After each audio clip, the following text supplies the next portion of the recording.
Good afternoon, good morning, or good evening, everyone, and welcome to Doughnut Economics for Engineers. My name is Dr. Jonathan Truslove. I'm the Education and Skills Lead at Engineers at Borders UK.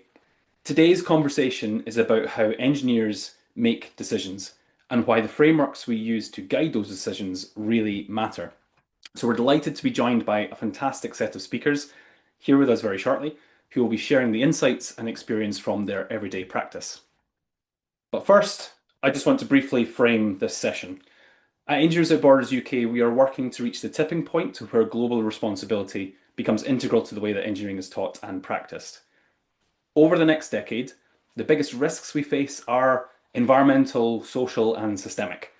Climate breakdown, biodiversity loss, rapid advances in AI and automation, growing inequality, and a widening gap between the ambitions that we set, like the Sustainable Development Goals, and what is actually being delivered. We're halfway through the decade of action, and we're not on track for a single Sustainable Development Goal. People in all fields are now required to navigate greater complexity and uncertainty in addressing societal and ecological risks. So the question isn't whether engineers are needed, we know they are. The question is, what kind of engineers do we need and what capabilities do they need to develop? Again and again, research and industry feedback is telling us the same thing. There's a growing skills gap, not in the technical competence, but in things like systems thinking, critical reflection, and working with complexity. The ability to see how social, environmental, and economic factors interact, to resist quick fixes that simply shift problems elsewhere, to work with uncertainty and trade-offs and long-term consequences, not just short-term optimization, and constructively challenging practices and behaviors that are unsustainable, unethical, or unjust to bring about positive change. And that's what we mean by globally responsible engineering. At Engineers at Borders UK, we frame this around four guiding principles that we believe should underpin all engineering practice. Responsible, to meet the needs of all people within the limits of our planet. Purposeful, to shape outcomes to be equitable and ethical throughout engineering and the life cycle of any project. Inclusive, to ensure diverse viewpoints and knowledge are included and respected in the engineering process and outcomes. And regenerative, to maximize the ability of all living systems to achieve and maintain a healthier state and naturally co-evolve. These aren't abstract ideas or ideals, they're lenses for better decision making. And this is where the Doughnut Economics becomes a powerful tool for engineers. Because the Doughnut gives us a clear visual way of understanding what success really looks like in the 21st century, balancing human well-being with planetary boundaries. It helps us ask better questions. It helps us locate our work within wider systems. And it challenges us to think in ways that don't just avoid harm, but actively contribute to a fairer and more resilient future. So today isn't about adding yet another framework to an already busy toolkit. It's about exploring how Doughnut Economics can support engineers to make more informed, responsible, and impactful choices. We're absolutely delighted to be joined by Ilektra Kouloumpi, joining us from Thailand today, from the Doughnut Economics Action Lab, who will be introducing the model and sharing about how it's applied in real-world contexts, including what this means for engineering and engineering culture. Ilektra is a sustainability, engineering and post-growth economics expert and sectors lead at Doughnut Economics Action Lab. She's widely recognised for her work on the Amsterdam City Doughnut and has led major sustainability initiatives with governments, cities and global institutions worldwide. So without further ado, I'll hand straight over. Ilektra, over to you. Thank you, JD. Hello. Hi, everyone. Nice to see you. Many familiar faces on the call. Happy to be joining you today from actually Bangkok, so I'm a bit far from Europe. That's why you see also my light. And I'm excited to be talking and sharing the conversation today with great people. This is a topic very close to my heart, as I'm also an engineer now working with post-growth economics. So let me share some thoughts and kick off the discussion for today. Maybe starting from some time ago, this is 2007, and you can imagine me being a young engineer, somewhere in a boat like that, crossing the Amazon River in Brazil, where I had been for my first internship as an engineer. being very curious to solve many different issues in the world. I wanted really to understand what doesn't work. Like an engineer, I want to solve problems, and I wanted to see the far ends of far away of the Amazon River and what's going wrong. And that's something that clicked in me back then. And I realized that there is something fundamentally um, problematic in the way we have designed our system, in the way we operate, um, and the injustice that exists, and the degenerative way we use resources and destruct the environment. And that's how I ended up working in economics.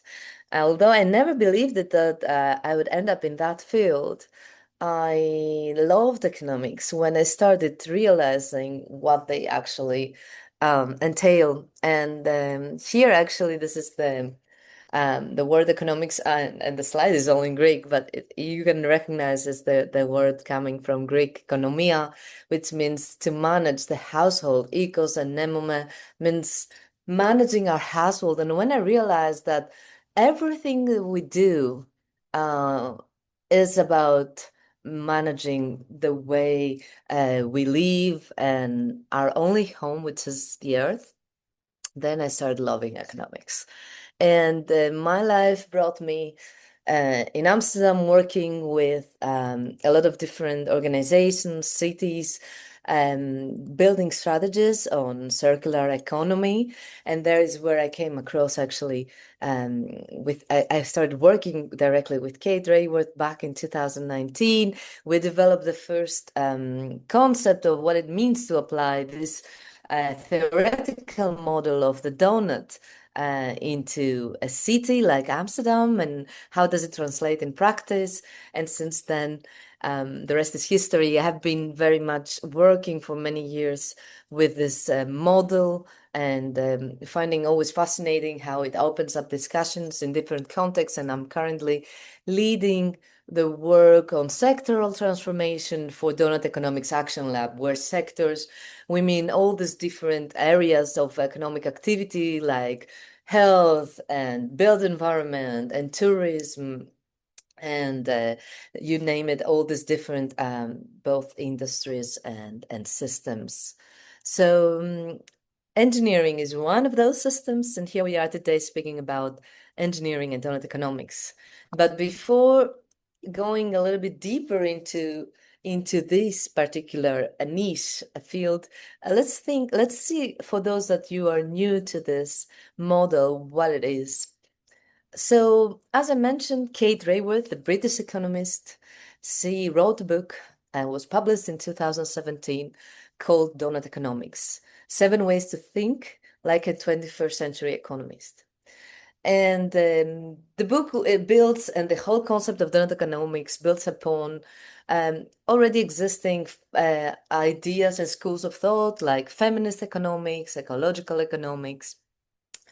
And actually, what made it so widespread is this visual that you see here that looks like a donut, and that's where the name comes from, that brings together both social and ecological conversations in one picture, and has just simply and magically explains our current crisis in a visual that everybody understands.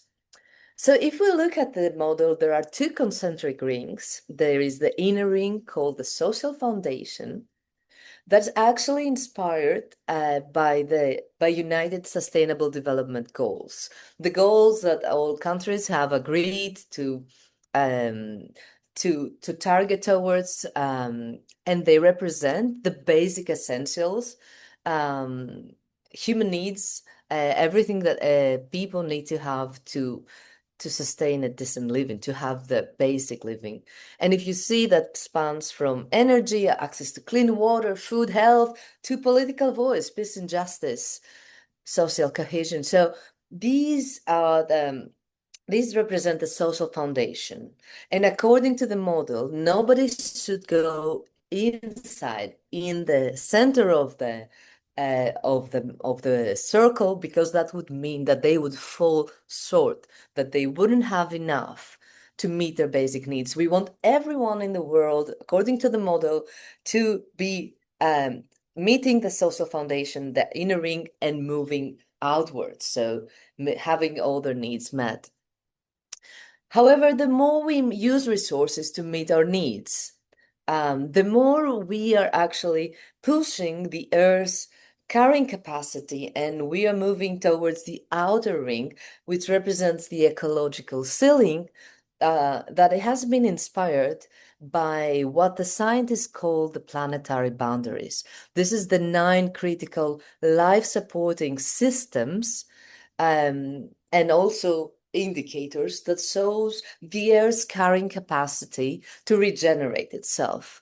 Once we push out of this ecological ceiling, the outer ring of the donut, that means that we have overshoot those different limits that the Earth has, like how much land has been converted for human purposes, how much fresh water is used, how much pollution there is in the air, how much chemical pollution there is all around from plastic. These are the different indicators that show how much pressure we are putting on the Earth, taking the planet out of balance.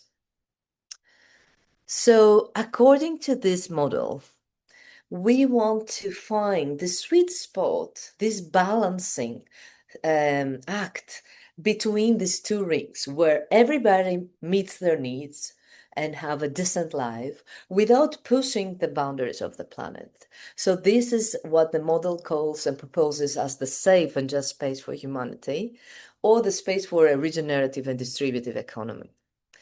And the latest version of the model, which is called the Doughnut 3.0, because there were 2 other versions, that takes data from 2017, shows how we are actually doing collectively as humanity, how we measure across all these different dimensions.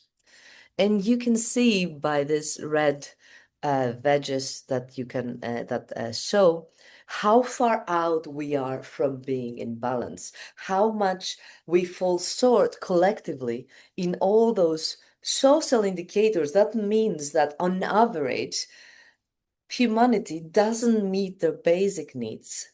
And then on the outer ceiling, we are currently overshooting 7 out of 9 planetary boundaries. This shows 6, but recently, and after the model was already published, the data that is using is from 2017. We know that also ocean acidification, the other boundary, has been overshot. So actually, this model is amazing for opening the discussion, giving us a mirror in front of our face collectively as humanity to see how are we really doing on average. What is our current state, our collective selfie, as Kate nicely puts it. And there are inequalities that we can see. It's also interesting to see how the model brings up the different ways, the different societies, the different nations operate.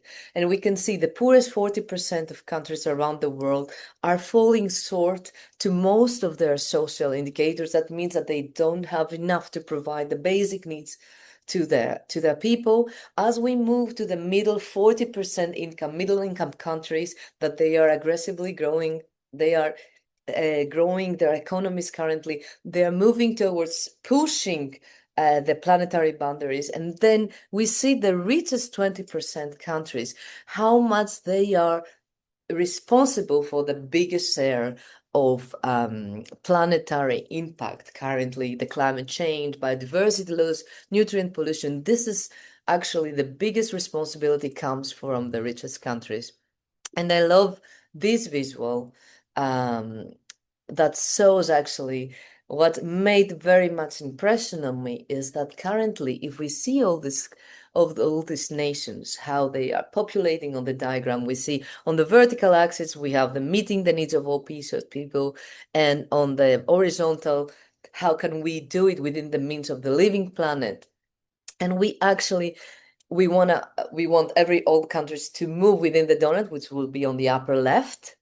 Uh, and then we actually see that every country is a developing country according to the model, because either they need to develop towards improving the social foundation, meeting the needs of all people, going upward, or they are actually pushing. The more we have high income nations, the more far out they are on when it comes to the planetary boundaries, more up to the right. We see countries like the States, Canada, Australia, they're pushing the boundaries of the planet. So I love this diagram talking about how we are all developing countries trying to go and meet the boundaries of the donut.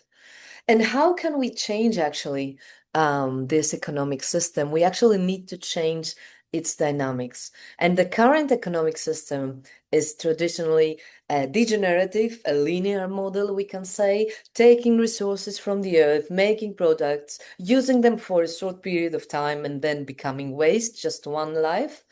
And how can we move to a regenerative model? That's what Doughnut Economics are proposing. How can we mimic nature cycles and working with and within the cycles of the living world to regenerate and restore materials and technical materials and biological materials, bringing them back into the loop and to the cycle of life. And what would that mean? This is an interesting, how can we go from a degenerative current model? How much can we get away with? For example, if we take it from a building, emissions heavy buildings, to a sustainable building environment, where we're talking about net zero buildings, how much do we have to do to have a net zero building? And then how can we move to a regenerative future where how much can we possibly do? Like imagine a very regenerative way of bringing positive value, carbon positive buildings, for example. And when we think about resources, I mean, the circular economy is also another model where we look into regenerating and repurposing and refurbishing and repairing products and materials. But then with the donut, there comes a new conversation about the social dimension. And on a circular economy, often we might not reflect on where these materials are extracted from, what are the conditions of the workers in manufacturing, who has access to the sharing economy. And that comes the second principle of donut economics. It has to do with how value is distributed. And we currently have divisive economies that they capture opportunity and value in the hands of a few. And if we follow the Doughnut economics model, we are moving towards a distributive economy that shares the opportunity and value with all those who co-create it. And in that case, we can imagine again these different ways how the current model, a divisive model, how much value can we get away with, like the extractive rent, housing, estate, towards a more inclusive, how much do we have to do towards an affordable housing that more people have access to, and how much can we possibly do thinking about community-led housing, where the value of the property and of the building is shared by those who live in it. So thinking about those concepts is integral into donut economics. And what would it mean for an engineering project to operate within the donut? Very quickly giving you some ideas, some inspiration of how you could play and apply this thinking into engineering projects. Well, here it's interesting to imagine the donut and as it looks like with the two rings being unfolded and into a band. And if we unroll it, we can imagine again the social foundation, the ecological ceiling, but now we are coming up with four lenses, thinking about also the local dimension and the global responsibilities. And that's how the four lenses tool was developed also, particularly when we were working with cities. And it's a tool that gives you four different lenses, four different entry points to think about the social and ecological impacts of a project, but also what are the local impacts and the global, more indirect impacts. What would that mean if we imagine a building project, let's say, a development project, an urban development project? If we think about the first lens down here, one question would be, how can this development ensure that the people of this place thrive? How can we make sure that when we build here, we take into account the people of the place and what is the social contribution of this development? How does it impact the people? Then the second question up on the left, the lens would be the ecological aspects of the project, the ecological impact in the local where the project is actually taking place. So how can this development function similarly to the wildland next door? How could we mimic nature and its properties, like harvesting energy, capturing stormwater, housing biodiversity, all this that nature does? How could our development also do it? How can we mimic and operate like a local ecosystem? So these are the two local aspirations of a project. And when we move to the global responsibilities, that's an interesting aspect, thinking about the indirect impact of a project, how a project happening here is impacting the whole planet and people and livelihoods elsewhere. How? Through actually the global value chain, and the products that are being used and the materials and how they have been produced, extracted, who is making them. So what are the wider impacts of the project? More like what we would call the embodied impacts, the embodied emissions, the ones that are more indirect, hidden in a project. And how can we think about them when we are designing a building and we are building here? So how can this development respect the health of the whole planet? And how also can this project respect the well-being of all people? And again, just quickly showing what would that mean. Oh, that was not okay. So for example, on the social aspect, how retrofitting homes can also tackle health issues and inequality. How can we think about the social dimensions when we are retrofitting homes? Or how could a museum facade could be built with bricks made of city waste?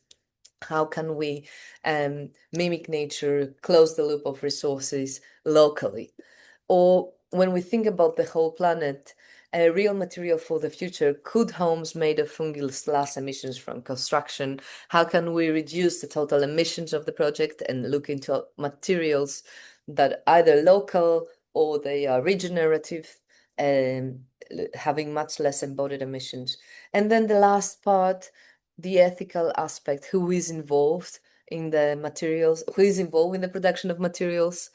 How can we include fair working and ethical working conditions? What is our role? What is the responsibility for us designing here for what's happening somewhere else on the impacts of livelihoods? So these are the concepts, and that's how we could take some of the thinking of Doughnut Economics into engineering. I'll go very quickly to some examples of how different initiatives are taking that into practice. For example, this is the case of ASEAN in UK, the Architects Climate Action Network, and they have developed a material donut, as they call it, that they use it for workshops with engineers, architects, and project developers to think along the impacts of different materials across all these different social and ecological dimensions of the donut. This is a very interesting example, and I will send a link. This is the Doughnut for Urban Development. It has been developed as a tool for developers, real estate developers, designers, urban designers, and it has taken the donut, the social and ecological dimension, developed different indicators showing the actual holistic impact that projects might have on all these different local and global social and ecological dimensions. It has been developed by Home Earth and Effects in Sweden. And this is an interesting project that you could check. Is currently happening as a research project called it's about called Homes That Don't Cost the Earth. And it's a network project developed by Arup, Dark Matter Lab, and UCL, and is actually looking into how they can create affordable housing within the planetary boundaries. And actually, I will pause here because I want to give some floor for our discussion, and more examples will be shared actually on via links and the presentation you can see. So I leave this here to give some floor for us to chat and hear your questions as well, and hear from Mike and Ian. Thank you, thank you, thank you, thank you, everyone. Thank you so much, Electra. That was a brilliant grounding for today's conversation.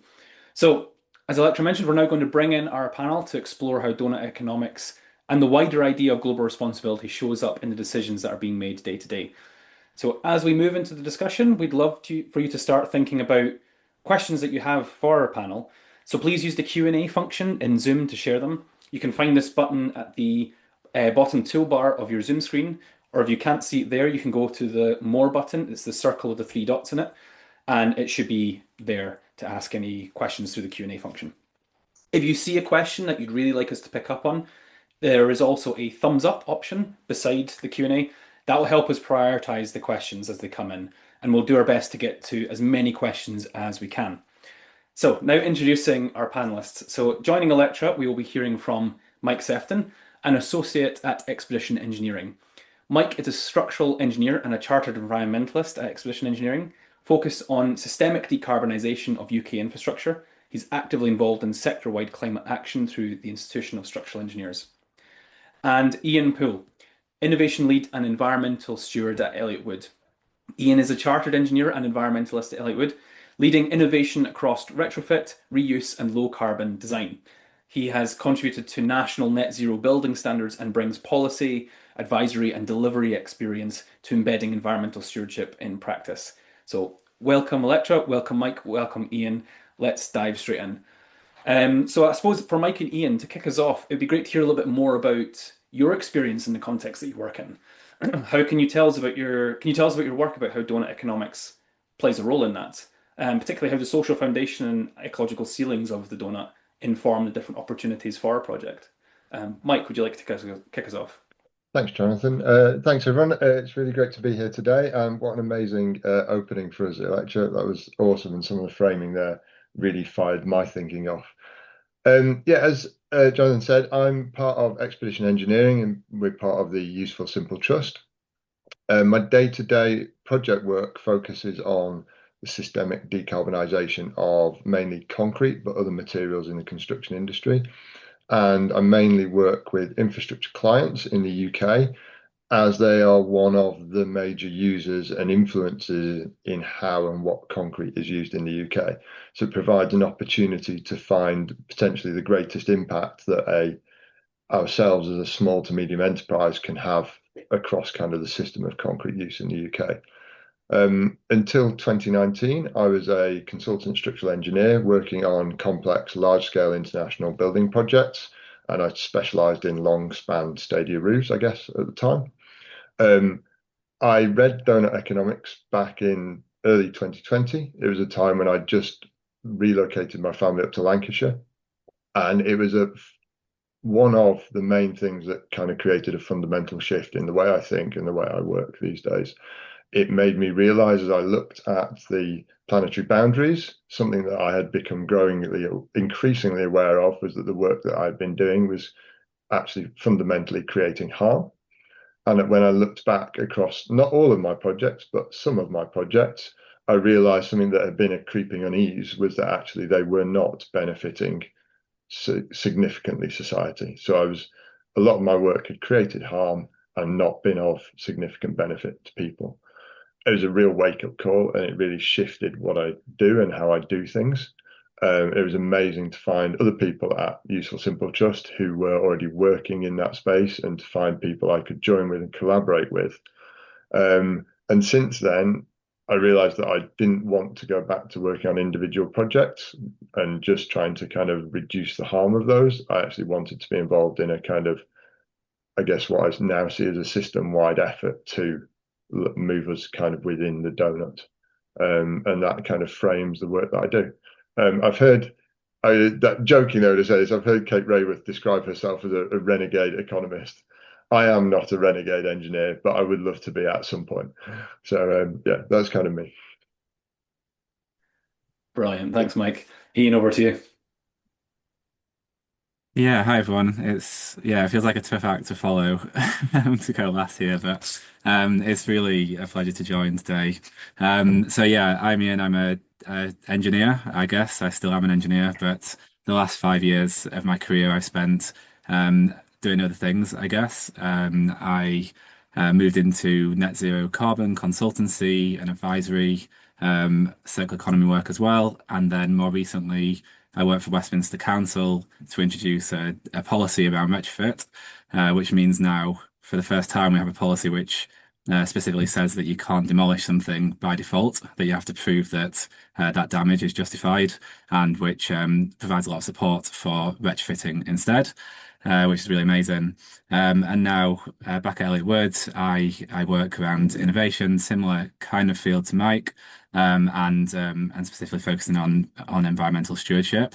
I think my career is probably a good example for anyone joining the call today who's early on in their career or maybe at university that you don't need to know what you're going to do in 10 years' time. My job didn't even exist 10 years ago, so don't worry about that.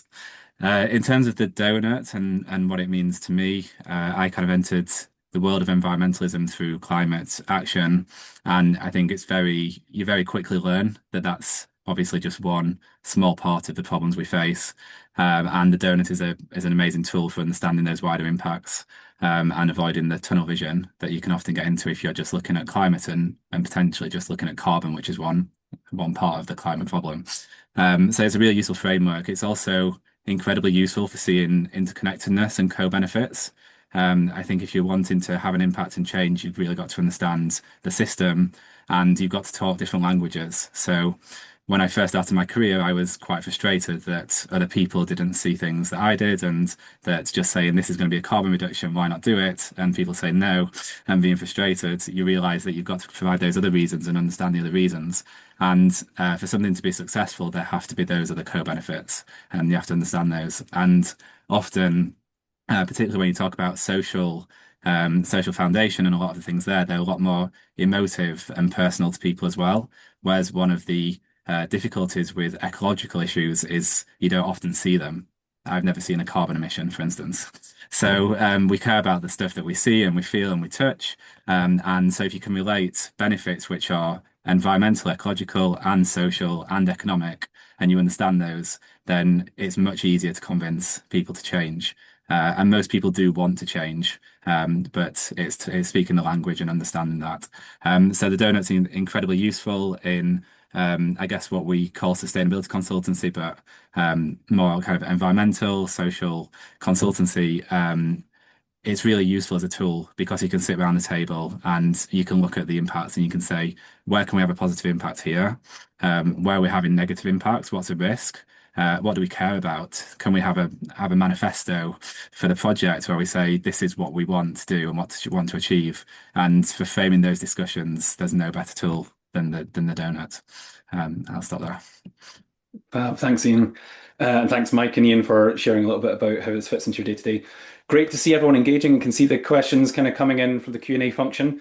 I also can see lots of reactions, which I forgot was a function in Zoom. So great to see everybody engaging so authentically and openly with this discussion. Turning to the Q&A, there's something that follows on really nicely.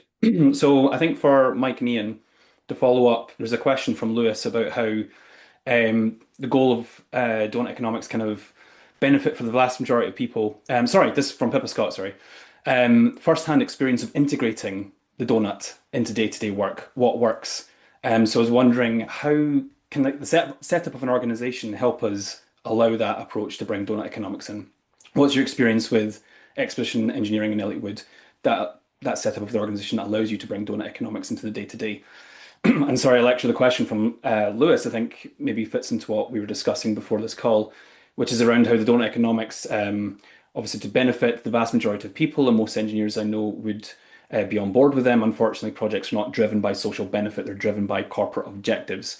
So I suppose a question for you is how can the engineering sector ensure that there's economic value created by the infrastructure comes back to that point on distributive to the local community rather than being captured by distant shareholders and local community knowledge can be benefit and be beneficial in that. So Mike and Ian, if it's okay, if you can respond first with the question around organization and integrating into day to day. And Electra, it'd be great to hear some of the examples that you've got around what works and what doesn't with integrating Doughnut Economics. Shall I jump in first of all? I think that how do you integrate it into your work is really challenging. It's not really challenging. It provides that opportunity for you. I think, Jonathan, you brought it back to kind of setup of organizations and that sort of thing. I think the first thing I'm going to lead in with is that Doughnut Economics has been set up or been thought about as something to shift the paradigm that we all think of. So in terms of the systems that we work in, the economic system that we work in is probably the biggest kind of paradigm that we work to. And it's targeted at shifting that system towards something that keeps people in Doughnut rather than something that's just focused on GDP growth. The first thing to acknowledge is that we're still in the old system. We haven't moved to that other system. So we're always going to be working in a system which kind of doesn't want us to do what we want to do. So the first thing I kind of think about with this is that it's not only just about working on the project that you're on now, it's about what does your work and what does your project do to start to add and contribute to moving that system. And it might be small, it might be subtle, but it's thinking about not just the project you're on, but how do you shift things? In a day-to-day sort of experience, it's much easier working with the Doughnut with other people who want to buy into it. And I think it really taps into the purpose of organizations, the purpose of people, and the purpose of projects. I heard a talk by Kate Raworth recently where she looked at kind of 5 design traits for organizations. And I think this maps to organizations, it maps to projects as well. And it's talking about what is the purpose, what is it networked to, how does it connect to others, how is it governed, how is it owned, and how is it financed. Working at Useful Simple Trust, we are a B Corp, a social enterprise, an employee-owned benefit, an employee benefit trust, and it means that we can answer all of those things positively, and it means that we are kind of liberated and empowered to work and considering the Doughnut. And it's amazing when you find other organizations and you find collaborators that you can work with who are also attuned in the same way, because it makes it so much easier because everyone is aligned. You can do things that start to shift that system. But I think, as Ian talked about earlier, it's just an amazing tool for getting people thinking and really challenging what they're doing and opening up discussions of, well, wait a second, we just haven't considered this. It's a hard thing. I don't think in our work we can put numbers to most things. We can to climate impact, we can to carbon. On day-to-day projects, it's trickier to kind of understand those impacts. It's one of the reasons why some of my colleagues did a study on something they called embodied biodiversity impacts, because we started to think more about the impact of where our materials were being sourced from. So not just about the site that we're working on and the impact there of the biodiversity, what's the impact of where our materials come from and where they're processed? Because we wanted to start to be able to talk about that in a more, I guess, factually governed way to bring more depth to our response. But even without those numbers, it enables people to talk emotionally and to bring kind of your heart into work that's otherwise very governed by head and hands doing and thinking. Whereas it allows people to bring their heart in and say, well, what is the impact to people? What is the impact to the world? And I think that's probably enough rambling from me. And I'm going to say to Ian, why don't you jump in and maybe you've got some other examples. Yeah, I guess just building on what Mike said in terms of not just an organizational level, but an industry-wide level. And I think that the systems thinking, the Doughnut, and other models are really good for thinking about where you can have an impact and how you can make change. And it's great if you can do it at your organization. I think everyone has an opportunity, but you might feel maybe limited But then outside of your organization, there are these groups. I mean, Ilektra mentioned ACAN, for instance, for architects and other. You don't have to define yourselves when you join these groups. You can just join. And obviously EDBB, and we're both involved in initiative, the Structural Engineers Declare, which kind of stemmed from the climate emergency and biodiversity emergency declarations in 2019. And this is a group of companies who all get together and say, we care about this and we want to align our positions on this. It ties into as well the kind of the ability to say no and the ability to confidently say that our industry peers aren't going to, if we say no, someone else will do it, isn't an argument, because if we say no, Mike's not going to say yes because we're aligned on certain ethical, social, ecological issues, and we can have those debates. And we ran a session last year on ethics, and there's a lot of people speaking up around how they said no to demolition. They said they just didn't want to be associated with all of the waste, all of the pollution, all of the social impacts, all of the ecological impacts associated with that, when you could retain that building and do much better, more positive things. And that comes, that can be shared across industry, and you can get the support for that. So we're fortunate to work in a company where you are supported and that has got that in place. But there are always other alternatives to explore to get that support as well. Nice, thanks both. And then Electra, circling back to the first question as well around kind of what can be unlocked when we bring donut economics into our work. You were sharing some nice case studies before the call. Somebody in the chat has also asked if there's a library of resources, so maybe it's a good time to share what Deal has as well. Yeah, definitely. And Mike and Ian put it very nicely about how Doughnut opens up the big picture and conversations when we bring it into practice. It actually does this pretty simple and revolutionary thing of bringing all these different aspects together, which actually require also bringing many different type of people together, which they would not so normally sit. And this simple thing, every time I've seen it happening, it just triggers the right conversations that are never touched or never discussed. In practice, also, it can be like recently I was working with 3 UK cities and their engineering departments, and we were discussing many times about how engineering is about efficiency, and like reviews at the end of a project might be looking on how well we did, whether we stayed on budget, and if we had any losses. And bringing Doughnut Economics just opens up this other discussion, like what was the real impact of this project? Why did it happen? Why did it happen? Can we look back and see what's the story after it was developed? What was the value for people, the communities? Like what did work in terms of innovation and what didn't? Like opening up this reasonable questions that actually because of the way the system is designed, the economic system, we never have the chance to integrate. And you nailed it by saying that in the end it's all matter of a way the organization is designed is very critical, because all these discussions, new ideas, new ways of working will bounce back. Traditional organizational models, budget cycles, reviews, assessments, everything is designed not to follow Doughnut Economics. So we see more and more when you look deeper into Deal's also platform, and there are a lot of case studies of how enterprises and organizations can be designed in a regenerative and distributive way. And like Mike mentioned that there are tools for businesses that how they can create a more distributive value. New ownership models are very critical into that. Steward ownership, how you can stay loyal to your purpose as an organization and not being challenged by shareholders. There are all these other conversations. Of course, this is reality. These concepts bounce back to traditional business structures and project structure, and bringing the Doughnut, we open up all these new ways of thinking. So I see that a lot at work.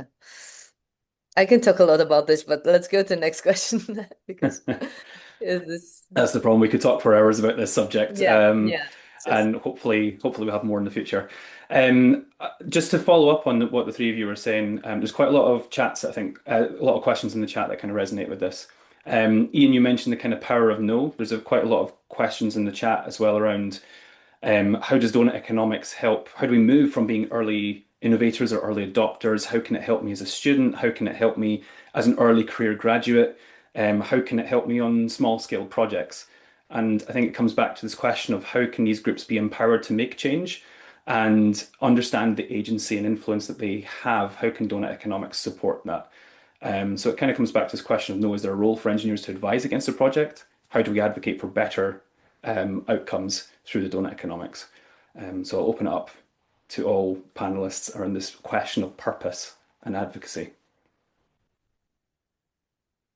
I could start, yeah, I can start on a bit of a kind of continuation, I guess, of the power of no. And I guess one thing that I didn't mention before, but is kind of the way you say no. And Mike mentioned that, we have to appreciate we're in this degenerative system and we're trying to act regeneratively, and that's attention. And there'll be environments where it isn't the best time or the place, or that your voice isn't best used. And that might be I was in a meeting with a project team, and it was a very negative atmosphere. And I kind of thought I could say something here, but I risk alienating myself and actually losing that voice. And actually, there's a more strategic way of saying no or trying to act here. And we came out of the meeting, we had a chat, we took steps, we spoke to people individually outside of an environment which was quite negative. We went on a walk, we went to the park, go to spaces which are positive and healthy and where you can breathe, I guess, and have some conversations. And it's about finding that way. And the thing I always go back to is that most people will care, but we're quite used to in society to having us and them, or to framing people as objecting something or whatever. It's so much more complex than that. And if we understand each other better, then we'll find ways to communicate better with each other. So I think the power of no is important, but it's also the way that you do it, and making sure you're kind of positively engaging with that process, even though it seems like a negative thing to do to say no.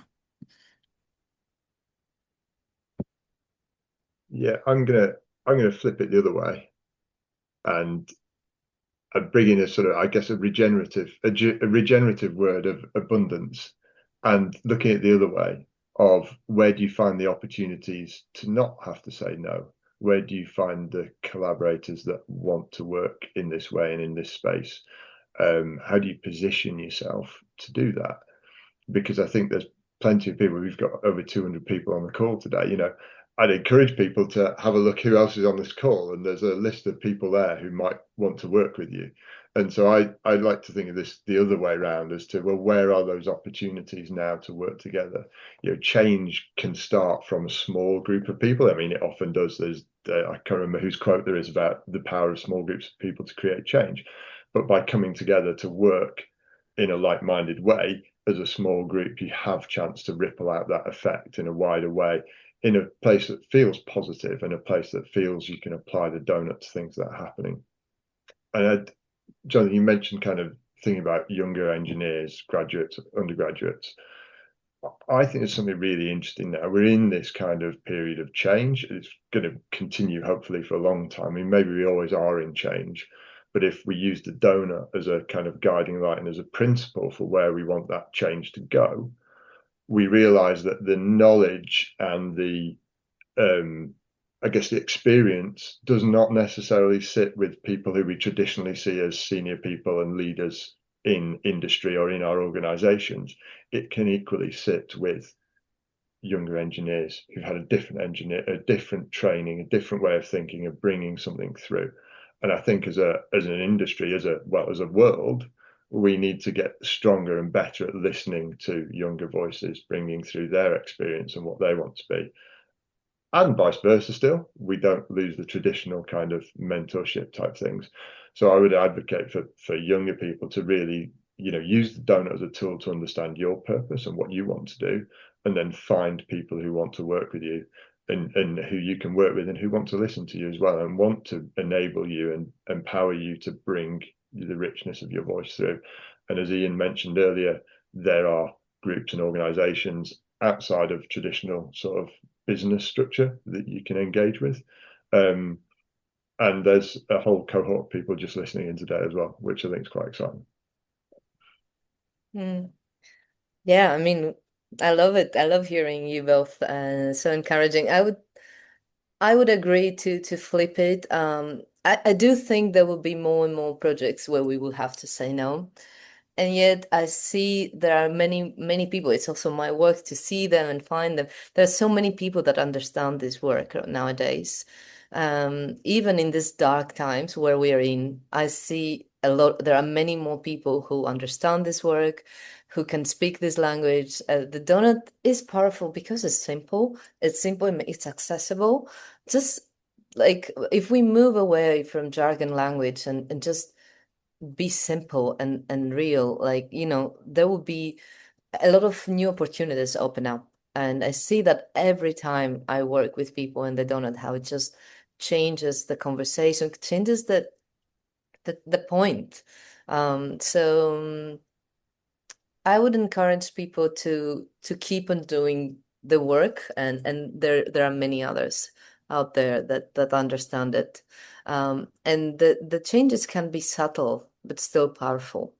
You might not be able to say no, the project might go, but there will be other internal changes in the perception, in the team that works, that these are happening. And they might not be so flashing, but they are there and they are happening. And I see it every time that I work with this concept in different contexts. I just jumping in on that one, sorry, before we close that question off. I think the four lenses are incredible. I really do. And they take the donut, the donut as a guiding principle, as a paradigm, and bring it to something, four simple questions you can ask of a project. And you can do that with the project team. You could do that in your own organization. You can do it yourself. And answering those questions, either you can make a change into that project, you can see what's happening there, you can find opportunity, or even if the things don't come to light on that project, that discussion has been had, and that discussion starts to become life, even if it isn't in that project, in future projects, in projects that you go looking for, because suddenly you've realized on the last project you were frustrated because that didn't happen.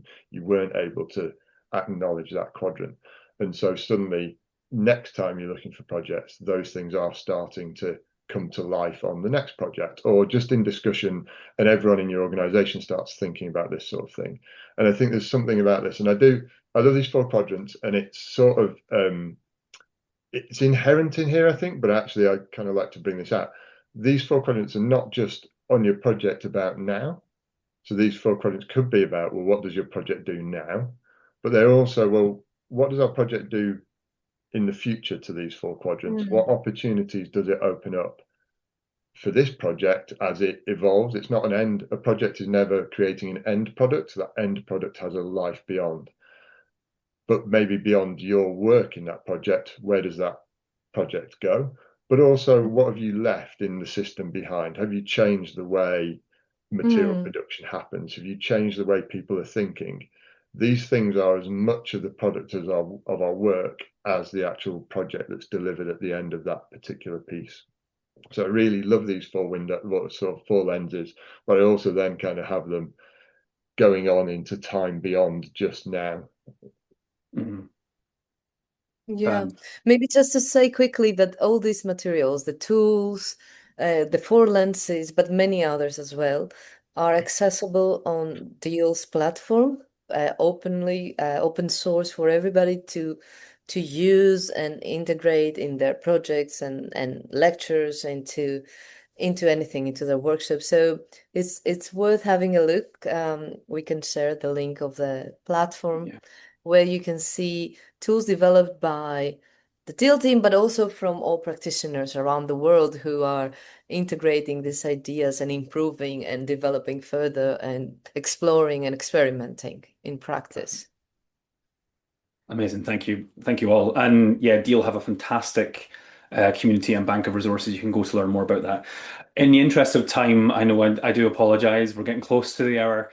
So one of those conversations we could continue on for another hour. But maybe in just 1 minute, it kind of leads on really nicely from your answers to the last question.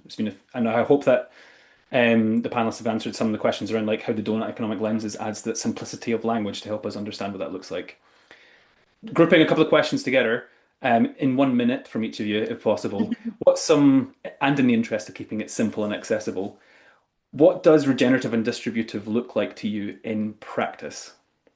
How do we move from what the systemic approaches look to in practice, taking some of that language from the donut, and actually, do you have any practical experience or examples you can provide of what that looks like? I'll be strict with an hour, with a minute from each of you. That's all right. Who wants to go first? I can give my favorite example. It's not related to Thank anything I've you. done, but I think I can probably summarize in a minute. So one of the things I talk about a lot when anyone talks about, what does this look like, is parkrun. So parkrun's an initiative which was set up 20 years ago. It was a social initiative. Someone set it up with no idea that it would benefit the economy or benefit their finances. They set it up basically to improve their mental or physical health and of those around them who they loved. That obviously has expanded over 20 odd years, and now there's 300,000 people who every week run 5K. The UK, I think Sheffield Hallam University did a study a couple of years ago into the economic benefit of parkrun, and it was something like £660 million benefit to the UK through the health, mainly because of the health benefits of it, but other, local community benefits. I think that's a really good example of how you can do something that doesn't start with an economic priority, but has an economic benefit, which is obviously needed. Focus on really a social initiative, respects the ecological ceiling, and does it in a different way. Because before that, we had running events, people paid, you'd work out how much you needed to charge for people to enter. It was immediately exclusive and it wasn't inclusive. And a lot of what parkrun does is actually to try to make the average time slower over time. And that's a positive thing because more people are getting into running and it's helping more people. That's a completely different metric to any other event. There's no award for a winner, etc. So that's probably more than 1 minute actually, but I'll stop there. But it's an amazing initiative to think about and think when you're starting something, when you're doing your work, I always say to myself, like, what's the parkrun example for me for this? What does that look like? What if you start from looking at it through a totally different lens? Because you can still get to a positive outcome in the other lenses.